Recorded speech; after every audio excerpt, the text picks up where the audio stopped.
Actually ఏంటంటే మనం వాళ్ళకి డబ్బు ఇచ్చి సాయం చేయక్కర్లేదు. మీరు ఏమంటారు మరీ మీ వల్ల ఇవ్వగలిగితే నిజంగానే అంత ఉంటే మీరు చెప్పినట్టు ఆ ల్యాక్స్ కాదు కానీ ఏదో చిన్న సాయం లాంటిదో ఎమర్జెన్సీ చేయొచ్చు, అది ఓకే, అది మనం చేస్తాము.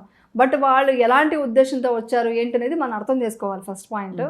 ఇంకా చెప్పాలంటే మీరు చెప్పారు అప్పుడే ఒక పాయింట్, థాట్ ఇది మళ్ళీ వచ్చారా వీళ్ళు మాట్లాడింది దానికోసమే, అందుకే అంత క్లోజ్ అయ్యారు, డబ్బు కోసం వచ్చారు అంటాం కదా, అది మైండ్ ప్రొటెక్షన్ కదా. అలా అనుకొని మీరు ఇచ్చిన డబ్బు వాళ్ళకి యూజ్ అవుతుంది, ఆ పుణ్యం కూడా మీకు రాదు. వాళ్ళు నిజంగా మోసం చేయడానికి వచ్చారు, అది వాళ్ళ కర్మ వాళ్ళు అనుభవిస్తారని వదిలేసేయండి. అంతేగాని మీరు థాట్ క్రియేట్ చేశారంటున్నారు కదా, ఈ థాట్ మీకు ఎఫెక్ట్ చేస్తుంది అంతే. ఈ థాట్ మీకు డేంజర్. ఎందుకంటే మీరు చేసే ఒక చెడు పని కంటే మీ థాట్లో చేసే చెడువే కర్మం ఎక్కువ, అది దాని కర్మలు ఎక్కువ, అదే కర్మ ఎక్కువ. మిమ్మల్ని తిట్టానండి కానీ ప్రేమతో తిట్టాను, ఆ తిట్టు ప్రాబ్లం రాదు.